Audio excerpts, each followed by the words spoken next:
So today I'm going to talk about machine programming in the context of autonomous systems. And before I do, I would like to quickly point out that during this talk, most of the opinions are mine. Some of them are Intel's. Please don't sue us. And if your performance numbers are different than the ones I report, we can talk about it offline. Machine programming is really about the automation of software development. At Intel, we believe this is a paradigm shift. And we'll talk in more detail principally on why we think machine programming is possible today. But before we do that, it might be important to ask this fundamental question of why is automating software important for autonomous systems? As you can see here, there are a couple domains for autonomous systems that all use software in some capacity, whether it's autonomous cars, drones, planes, smart homes, cities, advances in Internet of Medical Things. Most of these domains use software in some capacity or in a large capacity. So the question then becomes, what could we do if we could automate the software development and maintenance? How would this impact these autonomous fields? What I'm hoping to demonstrate to you today is that there's at least 3 areas that we can improve on in autonomous systems as we move forward with machine programming. The first is productivity. By productivity, I mean us able to get these systems deployed and developed at a faster rate. For performance, I'll talk principally about enabling the performance of the software that's underlying these systems to achieve potentially superhuman performance, things that even the foremost experts in the world can't achieve on their own. And then lastly, we'll talk about reliability. This is mostly about the ability to detect and correct bugs in a variety of areas, such as correctness, performance, security, and if you're in the machine learning space, accuracy. So let's quickly look at some examples where we might be able to apply these techniques along these 3 lines. The first area is productivity. I would argue that software is limiting the advancement of autonomous systems in many ways. One common example that we're seeing today is with autonomous vehicles. This is a headline from Forbes at the end of June this year, where they're specifically talking about how we haven't reached level 5 autonomy, although lots of folks have promised that we should have reached it as early as, say, Q4 of 2018. So why aren't these systems available? As this author notes, one of the key limitations are the AI systems, that they're not advancing at the rate that we need them to, so we can't reach level 4 or level 5 autonomy. Now, in all fairness, there are some corner cases, closed route systems, where they can achieve level 4, but we're talking more at a broad scale thing, like trying to be able to drive autonomously in downtown Philly. Later on in this talk, I'll show you how machine programming can actually automatically design some of these artificial intelligence systems. The next area is performance. What you may not realize is that the code in your systems is probably suffering from this thing called the ninja gap. The ninja gap is what we at Intel call the performance difference between an amateur programmer and an expert programmer. The expert programmers are generally referred to as ninjas. Ninjas are people that have a Ph.D. in computer engineering. They deeply understand systems, compilers, programming languages, and hardware. What you see in front of you has been anonymized, but this is a real-world example where Intel had a customer that was complaining about their software not running as fast as it should. And their belief was it was the Intel hardware. So we sent over an Intel Ninja, one person, that worked with them for about a year, and the result is 100x improvement in performance. It's important to note that the semantics of the original program were not changed, and the hardware that they were running on didn't change. The only thing that changed was the implementation of those systems. That's pretty drastic. Now, you may be asking yourself, well, okay, so maybe my code is suffering the ninja gap, but that's easy enough. I'll just hire ninjas, right? Well, maybe not. There is a survey that was done in 2019 that analyzed the data that we have for 2017, showing there's essentially a 10x divide between the positions that are available and the trained, academically trained computer scientists that can fill those roles. So if you look at it from this perspective, essentially we only have about 10% of the programmer pool that can effectively become ninjas. So how do we fill this other 90%? And we're hoping that machine programming can play some role in this. And lastly, I would like to talk to you about reliability. I'm not going to read this headline, and I want to make it clear that I'm not pointing a finger at this particular company. What I do want to make clear, though, is that it's my personal belief that the status quo is not acceptable. We've created a social norm that says software can have bugs, software can crash, software can have security holes, software can have all of these problems. And in some contexts, it's okay for these things to happen. But in other contexts, as you can see in front of you, it's not okay. With all of these things together, I would argue that machine programming has the ability to start to address some of these things. And we'll see concrete technical examples of that shortly. But before I go into that and explain exactly what machine programming is, as is usual whenever I talk about machine programming, people naturally raise this question. Aren't you going to eliminate jobs? I would actually assert that we will not. And the reason is actually pretty simple. Machine programming is not meant to eliminate software. It's meant to enable all people to create software. What we're trying to do is allow all the people in the world that don't know how to write code the ability to create software. The programming part of software is handled by the machines. And this is why we call it machine programming. It's an important distinction because our 20+ year vision at Intel is not machine-aided programming, not machine-assisted programming. It is machine programming. The choice of words here is very intentional. So hopefully at this point you're compelled on the reasons why machine programming is useful, the ways that it could potentially help you with autonomous systems. Now we can dive into a little more technical detail. There's many ways to think about machine programming. One of the common ways that people tend to think about machine programming is that it's all about machine learning. Or machine programming is a buzzword, it's really just a rebranding of deep learning. It's not. It's really important to understand that the way we think about machine programming is that it's a spectrum of solutions. On one side, you have these precise, mathematically proven systems that are done by things like formal program synthesis. Is Rajiv in the room by chance? I don't see him. So anyway, he's one of your experts at Penn in this space. On the other end of the spectrum, you have things like probabilistic or approximate solutions. These are the systems that use things like deep learning. These advanced neural networks, genetic algorithms, something of that nature. And it's important to understand that between these two spaces, there are many different types of varieties all within this scope. And different systems have different requirements. For example, when you think about computer vision, these are approximate solutions. It's okay for it to be approximate because our baseline is human vision. All we're trying to do with computer vision, at least at the most trivial level, is exceed the ability of human vision. However, if you go into the medical space and you think about the safety criticality of these types of systems, they must be correct because even the slightest mistake, let's say I have an artificial heart and it works 99.9% of the time, but just happens to turn off on me for 5 minutes while I'm sleeping one night and I don't wake up the next morning, probably not acceptable. And then you can see that there's a fusion of a whole bunch of other things in the space of machine programming.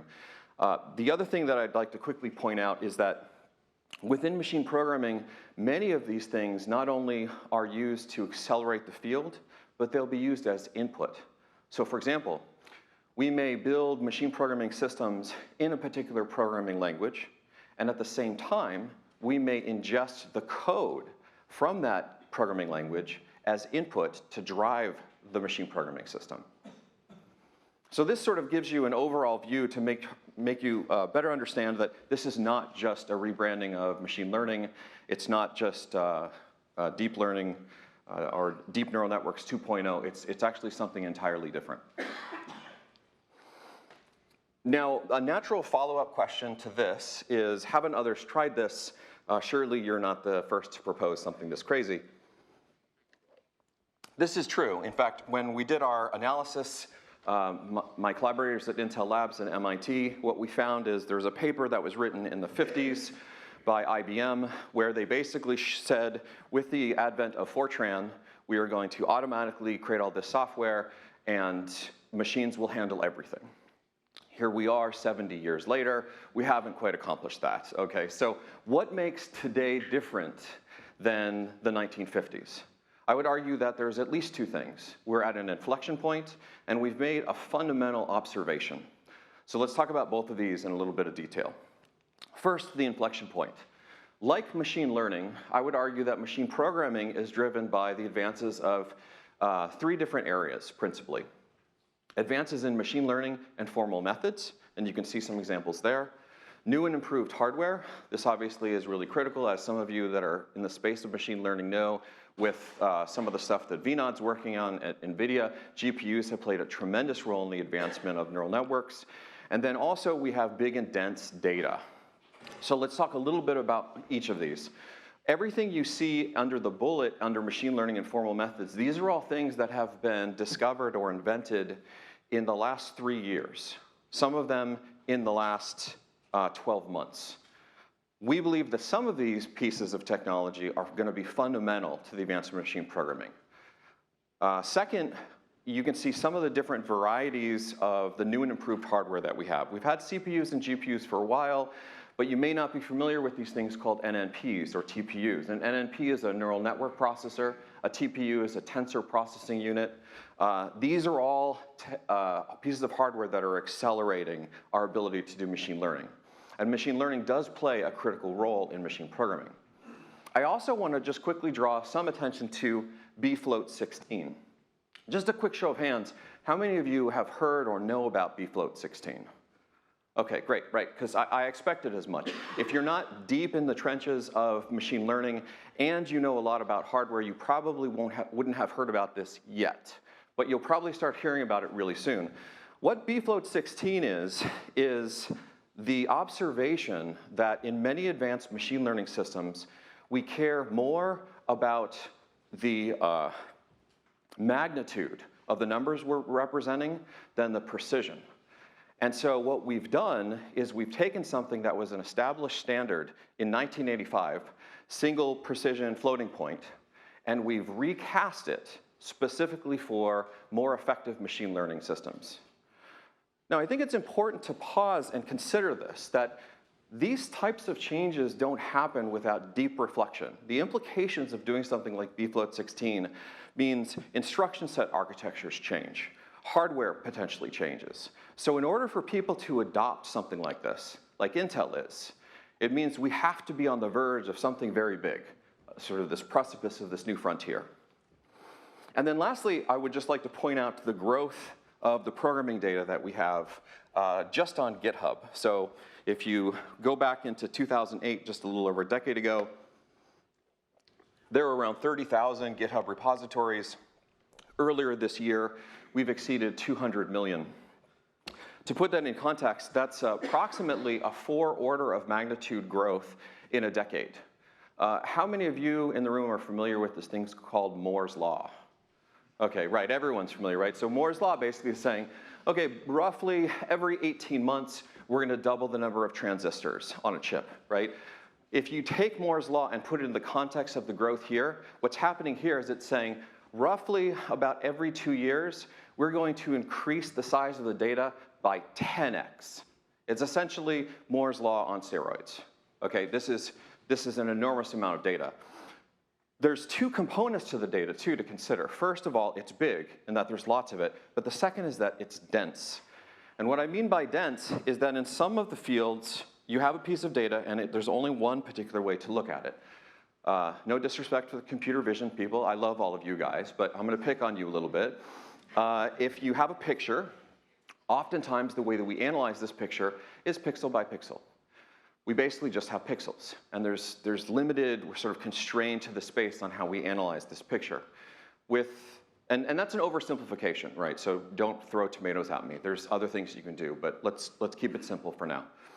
With machine programming data, there's many different ways to analyze this. The most obvious is that we look at the code, but then we can look at the comments. We can look at the function names. We can look at the documentation. We can look at Stack Overflow. We can actually run the code. We can look at dynamic behavior. We can do static analysis. We can look at things like the SSA, the abstract syntax tree. We can look at hardware telemetry. So the point is that for any single piece of code, there's many different dimensions that we can analyze this. This makes it extremely interesting. It also makes it really challenging, because what is the right way to look at this data? It's not entirely clear right now. So hopefully you are convinced that we're at this inflection point. The other thing that we think that is sort of adding to this pivot in technology is this critical observation that we made. So I've been working with a team of professors at MIT for a while, and we wrote this paper, and we scratched our head at this, and basically we made this profound observation. Programming is broken, right? It took us a while, but we pretty much determined that the way we're doing programming is totally wrong. So let me kind of explain what I mean by this. If you look at programming today, what you'll see is it looks something like this.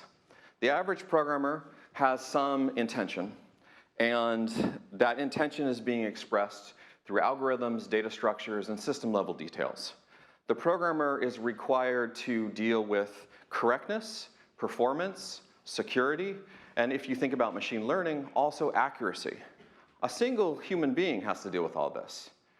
Now, on top of that, once the code becomes stable and it's correct and it's running efficiently, something magical happens. The world around you changes. So you've developed this incredibly robust piece of software, works fantastic on your Android phone, and Google decides to release a new version of Android. And guess what? Your software doesn't work on that. This is a really challenging problem, because now you need to keep pace with things that are completely outside of your control. I've written quite a bit of code myself. My Ph.D. is in computer engineering. I'm pretty comfortable in these systems. I can't get this right. I can't write code that's correct, efficient, and secure. So how can we expect that people that don't have 20 years of industry experience, that haven't written 500,000 lines of code, could possibly get this right? You know, this is an untenable solution. We need to find another way. What we really believe we need to do is have the user just focus on intentionality, and the rest becomes automated away. So let's look at an example of what this looks like. This is what tomorrow's programming will be with machine programming. We start with something very simple. The user allows to specify the program in whatever way he or she is comfortable in. In this particular example, we'll say natural language. And so the user says, computer, create a program that notifies me when I'm near Starbucks. That's the program. So I've specified my intention. At this point, there's another subsystem, which we call the invention system, which handles the details of the implementation of the algorithms and the data structures. You'll notice that there's a bidirectional arrow going back to the human intention. This is because the user has done something sort of interesting. They have underspecified and overspecified the program. So in particular, Starbucks is an example of an overspecification. What they might have meant is just any coffee place. So there's going to be a dialogue here. We call this conversational programming. The next is this word notify. This is ambiguous. What does it mean to notify? Does your phone vibrate? Do you want a phone call? So these details need to be worked out. And then lastly, the word near shows up. Near, again, is ambiguous. What does this mean? And what does it mean based on the modes of transportation? If you're walking around, maybe near is 100 yards. If you're on a bicycle, maybe near is 2 miles. If you're in a car, what if you're in an airplane, right? So these are things that the user and the invention system need to decide together. Now, what's interesting, though, is there's also something that's completely absent in this program, that as human beings, we know, but the machine may have to be able to try to automatically infer. So does anyone have, based on this program, does anyone have any idea of what sort of core critical piece of information is missing that we all know, but the computer might not? Yeah? why you want to be near Starbucks? Why is a great one. Why, and why will actually get us to the answer. Because what the user didn't specify is that I want to get to Starbucks because I want to get coffee. The computer can notify the user whenever they're near a Starbucks, but what if it's at 2 in the morning? It's not going to be much help if that Starbucks is closed, right? So the point is that, that's great, Rance, thank you for that. The point is there will be dialogue, and we'll uncover these things, and this, what makes it challenging is not only will things be underspecified and overspecified, certain pieces will be absent, and this makes it particularly challenging. Next, once the invention is handled, we will then hand this off to what we call the adaptation pillar. The adaptation pillar handles the details of changing those algorithms and those data structures to a specific software and hardware ecosystem. One could imagine the program that you're generating is going to be very different if it runs on your mobile phone, on a $10,000 GPU, or on a cluster of machines in a data center. And there's a bi-directional arrow here because there may be some back and forth.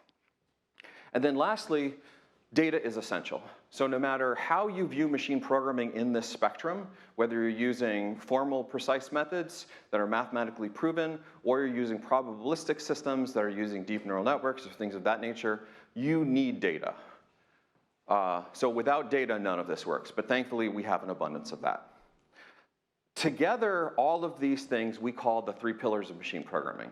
So this is a paper that we jointly published with my colleagues at Intel Labs and MIT in 2018. This is essentially the backbone of the new research group that we've now stood up, which is the machine programming research. It became active last month, and Intel has graciously allowed me to run the group, at least for now. Hopefully they don't change their mind in 6 months. I guess maybe it depends on how well this talk goes. Write really good things in your blogs, please. But the backbone of the machine programming research group is it's fundamentally driven by the 3 pillars. Is whenever we're thinking about machine programming, we're thinking about it in the context of intention, invention, and adaptation. And I'll show you some concrete examples of how that works in just a moment. This is not just an Intel Labs thing, this is actually an Intel company-wide thing. Earlier this year, Liz had mentioned there was this tech leadership award that I received. This was from a presentation that I gave to the chiefs of the company, so the CEO, CTO, and it basically presented the argument of machine programming in the context of these 3 pillars. So now, I'd like to give you a quick insight into the goals of NPR, so you understand what we're trying to achieve, and then I'll give you some examples, some concrete technical examples of us making forward progress. We're really focusing on 2 things. The first is productivity. We want to minimize human effort. Our goal is to reduce it by 2 orders of magnitude or more. So if you take today's programming and you say this is 100% of what we're doing today, we want to get that down to less than 1%. Pretty audacious. But there's actually early evidence that demonstrates that we can do this. The second is synthesis. We want to generate programs that have superhuman behavior in terms of correctness, efficiency, security, and accuracy. One way to think about this is we're writing code that has better behavior than the best software we have today in terms of various defects. You can think of correctness defects, performance defects, security defects, and if you're an ML person, this new category that we're constructing is accuracy defects. For example, you may have a model that you've built, and then you change that model slightly. You see no problems with it as far as ingesting the data, but your accuracy declines. This would be an accuracy bug. We speculate that this is at least a 2-decade problem. It's probably much more, but to reach these types of things, we think we need at least 2 decades.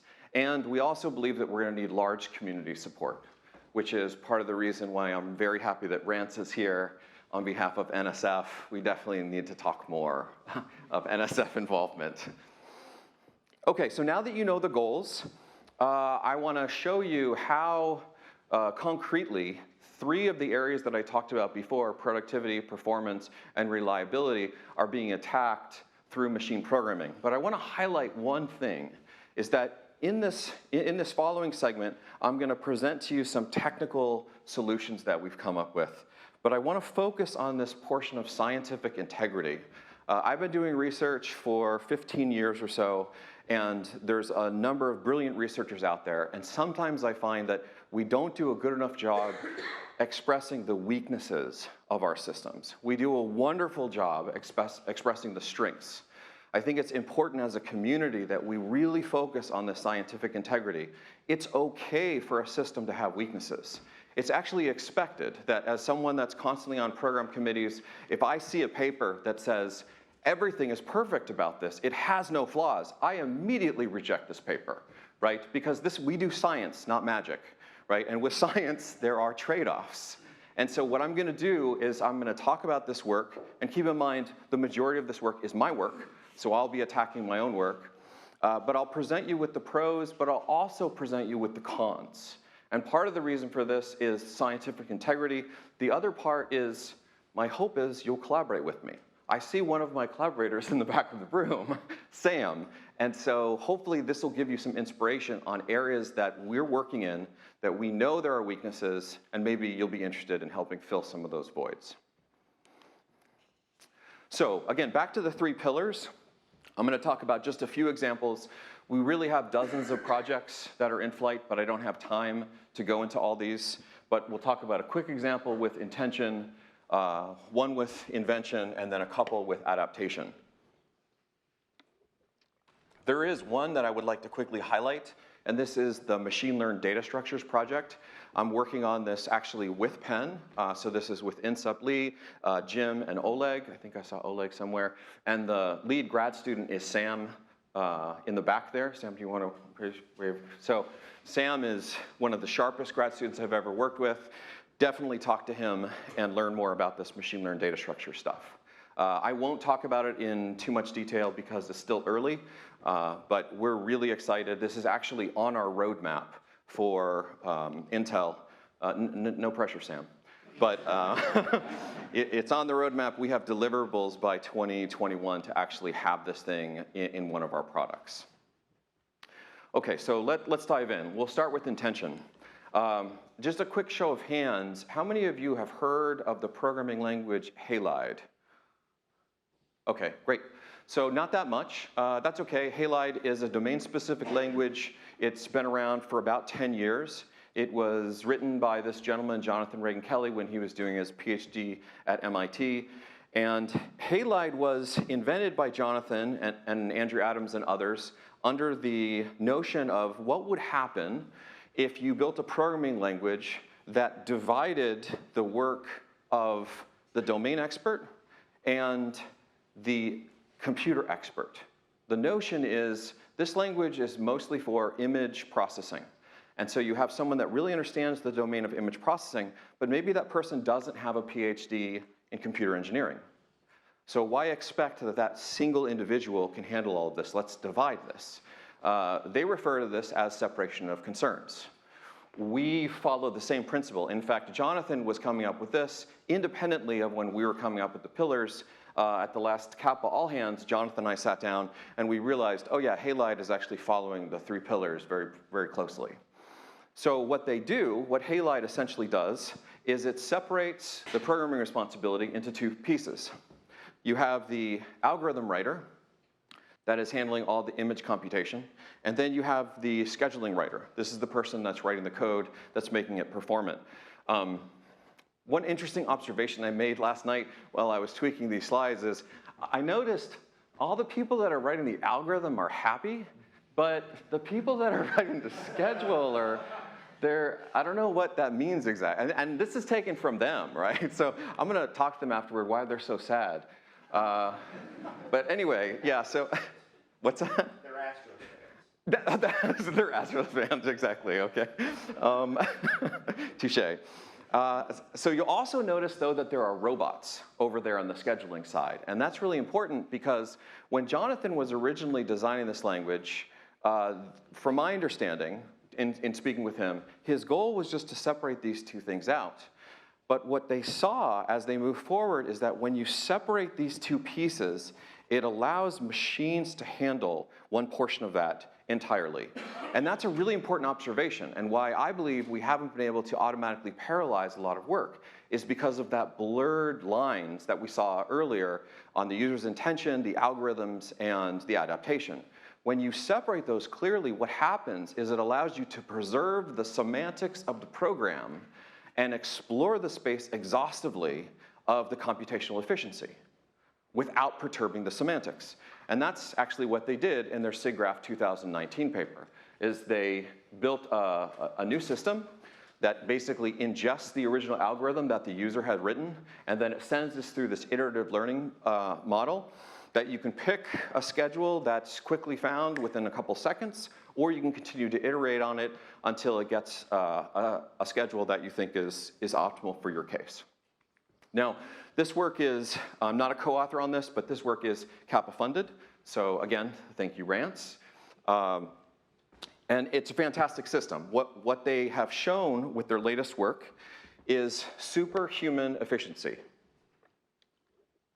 Now, I wanna be really clear about something here.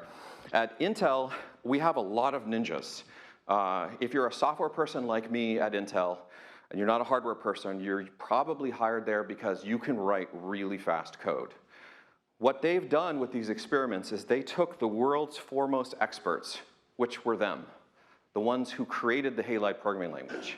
They wrote the most efficient schedules that they could possibly write, and then they had the machine do it, and the machine beat them. So this is what we're talking about with machine programming, superhuman efficiency. This is early evidence that the goals that we have with machine programming are attainable. Now, as I was saying earlier, I want to be critical of all the work that we look at. So we aren't overhyping this, right? We're grounding ourselves firmly in what our actual claims are. So let's talk about that. First of all, the biggest limitation with Halide is it's domain specific. This only works in one domain.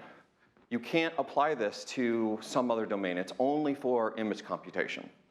And being good friends with Jonathan Reagan Kelly, Andrew Adams, Keyvan Fatahalian, all of the main people, I went to them and I asked them the same question. Can Halide generalize? Andrew says no. Keyvan says no. Jonathan says maybe. Okay, so I'm happy with a maybe. The big question is, can we move forward? What does the next Halide version look like? Can we build these types of solutions that can get superhuman results and not be domain specific? This is a very hard problem. Just to put it into context, these are some of the smartest researchers I've ever worked with. It took them 10 years collaboratively to pull this off. It's not an easy feat. And then the last thing is, when I was chatting with Jonathan just a couple months ago and we're talking about the pillars, I think we made the observation that maybe Halide doesn't perfectly separate the concerns. That maybe we have a little bit of the invention. It's very clear that adaptation is separate from the other pillars, but maybe invention spills over a little bit. And maybe with the next language design, we can try to segment it more. This is an open question. I'm not sure what the actual answer is. Okay, so now let's move on to invention. How many of you, just another show of hands, are familiar with genetic algorithms? Okay, great, so about half the room. For those of you that are not, no big deal. It's very simple. The idea is you use iterations, right, to try to solve a problem. So you start with a specific random blob of something, and then you just permute it over and over through this evolutionary process. And you do these things like crossover and mutation and roulette, and it basically like you're grading these things as they're going forward. One of the weaknesses of genetic algorithms that people have criticized them for is that the grading system on those genes, this thing called the fitness function, tends to be handcrafted. You tend to have to write this by hand. You have to code this thing. And in often cases, writing that fitness function can be more challenging than actually getting to the solution that you're looking for. And if that's the case, why don't you just go to the solution? So what if we could automate the fitness function? And so recently, that's what we set out to do. This is joint work with Intel Labs and Texas A&M, and we've built a system that is able to automatically generate the fitness function for a genetic algorithm, we have a belief that it may generalize. And I want to be really clear about this. We don't have demonstrable evidence that it generalizes, but we also don't have demonstrable evidence that it doesn't generalize. So we've only looked at it in the space of program synthesis right now, which is a very challenging space for those of you who are working in there. And it would be very interesting to see what we could do next with it. And there's our formal methods expert that I was mentioning earlier, Rajiv. So this is one example. I was talking to you earlier about how the AI systems are limiting the advancement of autonomous vehicles. Using machine programming, there are things we can do that can automatically solve some of these machine learning systems for us, if done properly. And with NetSyn, it turns out that based on our early evidence, it's better than the state of the art in terms of finding more correct and complex programs. So I just want to describe those two words. Correct means the output of the program matches, the output of the program matches the target output based on a given input, and that the complexity is that as the programs grow larger in number of instructions, our system has shown that it can find more of these programs than the existing state of the art.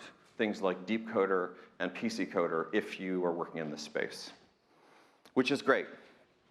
But going back to scientific integrity, let's talk a little bit about the weaknesses. The biggest one is that this thing is slow, that in some cases, we're seeing 2 or 3 orders of magnitude performance degradation over the state of the art. So while it is true that it can find more correct and complex programs, in some cases it takes significantly longer. You'll see here that the bottom half of this table, these are all NetSyn, this is the system we built, and different optimizations. And something very bizarre starts to happen around 50% of the search space. We're not entirely sure what's happening there. It continues to solve and find more programs as you get further down into the space where the other systems fail. But this is certainly a weakness, right? And so we want to be transparent about that. And then, yeah, as I mentioned earlier, we have hopes that the automation of the fitness function will generalize, but we've only demonstrated it for program synthesis so far. Now let's quickly talk about adaptation. One of the most challenging bugs that exist out there are these parallel performance bugs. How many of you have taken like a parallel computing programming class in your life? Okay, so my PhD was all on optimizing parallel algorithms. And when I took the undergrad class, I had decided that I would never do parallel programming again because it was so hard. And then as fate would have it, I spent the next like 7 years of my life just working in this space. One of the things that makes parallel programming so challenging is it's very hard to know when you are degrading performance because oftentimes it's counterintuitive. There's things you wouldn't naturally be able to observe. So for example, this is a real-world example that we talk about in our upcoming NeurIPS paper. In MySQL 5.5, they had this performance bug where all threads were contending on a single lock for a piece of data. And basically what that means is everyone's sort of trying to just get this value. They're all fighting over this one shared thing, and they have to serialize themselves. So the MySQL folks realized that this was a performance bug, and they said, I know, we'll just write it so each thread has its own lock, and then they'll all work on their own piece of data, and when you need everything added together, you'll just grab all the locks, sum all the values, and then you've got it, right? Now what's fascinating about this is if you look at the MySQL 5.6 code, I don't expect you to like fully synthesize this, but from someone that has a PhD in parallel computing, this looks correct to me. There's nothing obviously wrong with this code. But what they didn't consider is the impact that it has on the microarchitecture, that it introduces this thing called false sharing. And because the profilers they were using were built in software, it changed the contention signature of the program so it didn't emit a performance bug. And then they released this code. And it degraded performance by 67%. this is definitely something we don't want to happen, right? It goes back to the other faults that we were talking about, that sometimes some of these bugs are so challenging, they evade even the foremost experts' ability to detect them. So can we automate the systems that will find these things for us? And with that in mind, that's why we built AutoPerf. AutoPerf is built to automatically identify these types of parallel performance bugs.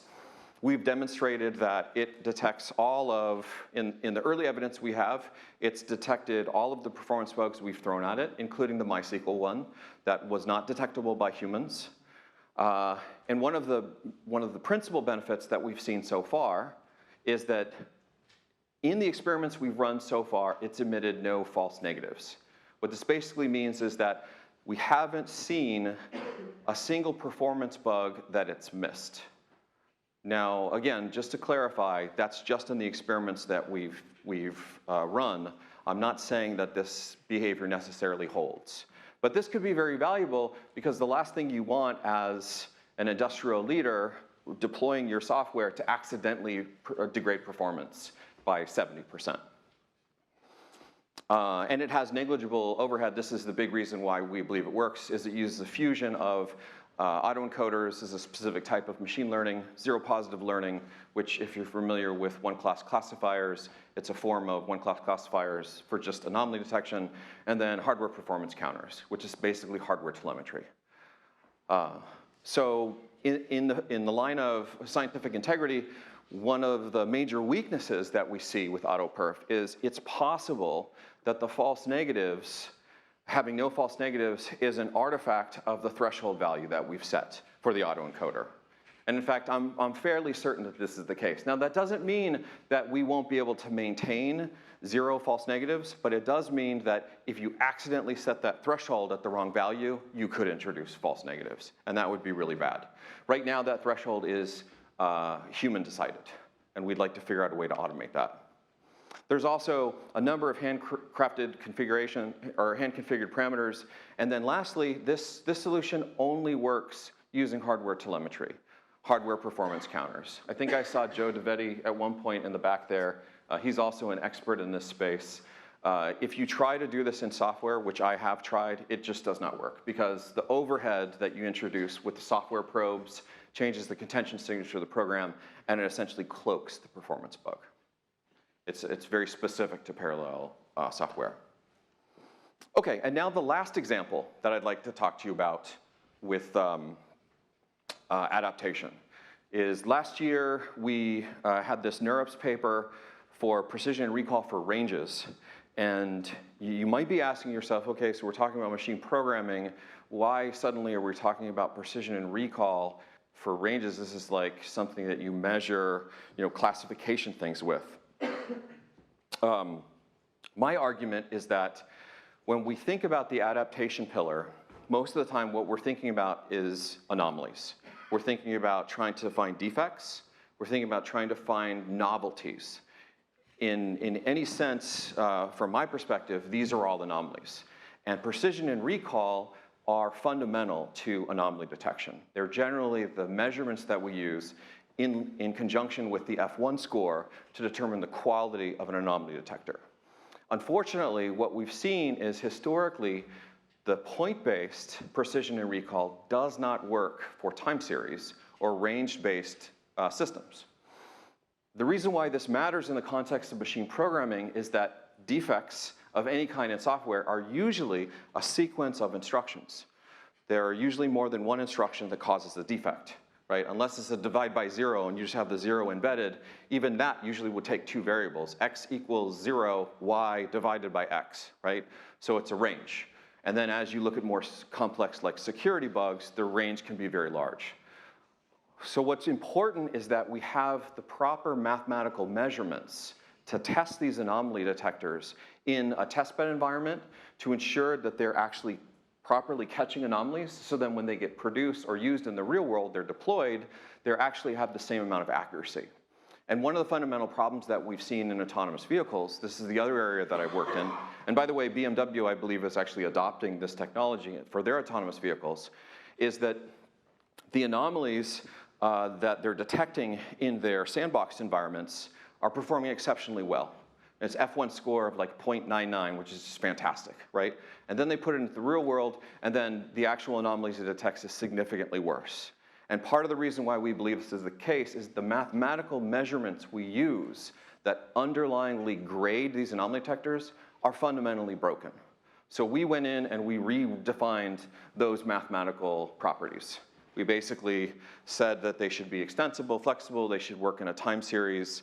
Our system also subsumes the classical precision recall, and it can work to emulate other evaluators. So if you're familiar with this other thing called the Numenta anomaly detection classification method, our system can emulate that. And the takeaway here is we really want our anomaly detection systems in testing to provide us with meaningful scores so that if they are performing really poorly, we know that in the sandbox environment before we deploy them. But in the context of scientific integrity, one of the big weaknesses here is that it's mathematically and computationally complex. For example, a fifth grader can probably understand classical precision and recall. Our time series solution, I would argue that there's probably 4 people on the planet that deeply understand it. There were 5 authors on our paper, okay? So I'm not gonna point any fingers. It might be this one that doesn't understand it, but there's complexity here. And we tried our best to make it simple, but this is as far as we got. This is an open challenge to all of you to simplify this thing for us. Okay, now that I've gone through the research examples, I wanna just quickly touch on the fact that this is not a research toy. Those of you thinking that, oh, okay, Justin's talking about all this cool research, but no one's actually productizing this, right? Well, they are. Google Translate is one that is very well known. Google Translate is a tool that you go into your web browser. I think maybe you can talk into your phone now, and you type in a sentence and it'll automatically translate it to another language. And here's the story of Google Translate. As Jeff Dean tells it, and Kunle Alakuden told it at NeurIPS in his keynote last year. Originally, Google Translate was written with hand-coded rules, and it was 500,000 lines of code. Then machine programming emerged. In particular, a very particular slice of machine programming, which is called differentiable programming. And it's basically, in this context, the use of deep neural networks to try to automate some of these rules. They rewrote Google Translate. It's now 500 lines of code. That is a 3 order of magnitude reduction in code size. It's used over 500 million times a day. And to my understanding, the accuracy is actually better than it was before. This is absurd, right? This is, when we talk about productivity, for those of you that have been in large software projects, usually the trend is as you add more code, it becomes more challenging to add more code. So not only is this a 3 order of magnitude reduction in lines of code, it means that maintaining that code is probably easier. Adding to that code is probably easier. Now this doesn't get into all the details of the data sets that they need and the infrastructure, but this is one early example where you have machine programming out in the wild used quite often with spectacular results. And of course, Google's not the only one. There are lots of other companies. Some of them are startups. Some of them are more established, like Microsoft, Facebook, and others that are working in this space, building real-world products. So the point is that even though this is a 20-plus year effort, we see that there's a lot of low-hanging fruit. In closing, I want to just quickly talk about some of the challenges. So as I was hoping to get in place before this talk is a white paper that one of my colleagues at Stanford, Alex Ratner, who is going to be a new professor at UW, he and I wrote together, and we highlight some of the challenges we see in machine programming, and they're listed here. That white paper hopefully will be available at some point. Just check my webpage in 2020 sometime. Hopefully it'll be there. But these are some of the key areas that we see that there are massive weaknesses. There are massive holes in machine programming. or potential massive usages of machine programming that have some amount of uncertainty. So the first is structural representations. As I mentioned before, we have this issue with big and dense data. It's not entirely clear what format we want to represent this data. If you're an expert in programming languages, I would argue that any of the existing techniques that we have, like single static assignment or abstract syntax trees, control flows, control graphs, or even this new thing called contextual flow graph from NeurIPS 18 are not the right solution. We need something else. We are calling it the abstract semantic graph, and we have no idea how to build it. I would love for one of you to figure this out. The next is anomaly detection. I've spent several years working in the space of anomaly detection, and it's fascinating to me how immature this field is. It works very well for simple cases, but for very complex cases, there's a lot of advancements that I think we need to make, which is sort of captured in our NeurIPS 2019 paper. Formal methods play a very important role moving forward in machine programming. So we see that machine learning is getting a ton of attention, that's great, but formal methods are critical for a variety of reasons. First, we think that they're going to be necessary for those cases where we need mathematically precise solutions, but also we plan to use these formal methods to verify the correctness or characteristics of our neural nets. And there's early work that's going on there with Guy Katz, Clark Barrett, Mike Hochwedorfer out of Stanford, these things called Marabou and Reluplex, and we have another system that we just built that is under review. So lots of room to grow there. The data and compute systems that we currently have today were not meant for machine programming. With the abundance of data and the new types of fusion of these different techniques I'm talking about, I don't think that we have the right data and compute systems in place. I believe that we're on a verge of a revolution, as I think Dave Patterson is constantly talking about, this domain-specific architecture. This is going to be another sort of revolutionary step forward as we try to figure out what the data and compute systems look like to make this thing efficient. How do you process 200 million GitHub repositories? This is computationally intractable right now. There's also questions of ethics. Obviously, this goes beyond just machine programming, but one could imagine whenever there's a human being involved, there are going to be questions about why the machine did certain things. I'm not an expert in this area. I'm constantly asked about the ethics, and I basically say, I have no idea. Please talk to someone that's an expert in ethics. Hopefully, some of you are in ethics, or you know people that are. We really need these people to start helping us with this. And then lastly, this area that I think is very interesting and really exciting and also very dangerous is not so much the human assistance, but human augmentation. Historically, what I've seen, and again, this is not my space, and I know several of you are experts in the IoT of medical things, so feel free to correct me afterwards. But historically, a lot of the augmentation we've had on humans have been done for the purpose of trying to sort of reach the average human behavior. We're trying to build synthetic limbs so these individuals can be on this sort of equal level that other humans are at.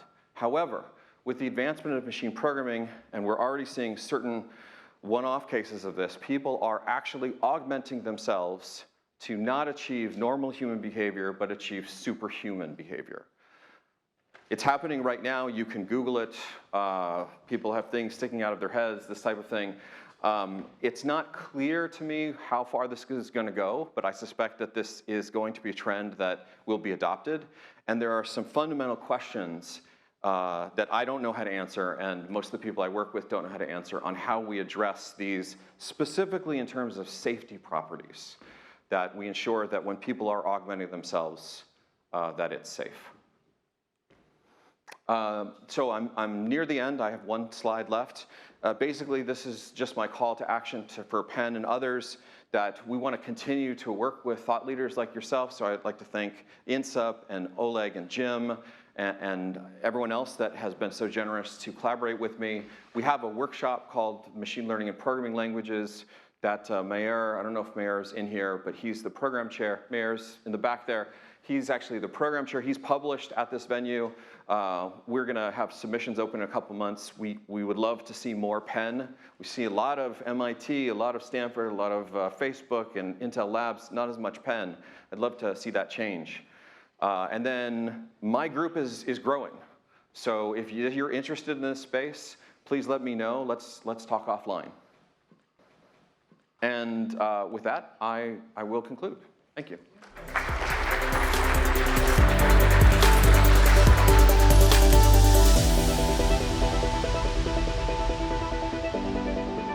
For more info on the Precise Center, please visit precise.seas.upenn.edu.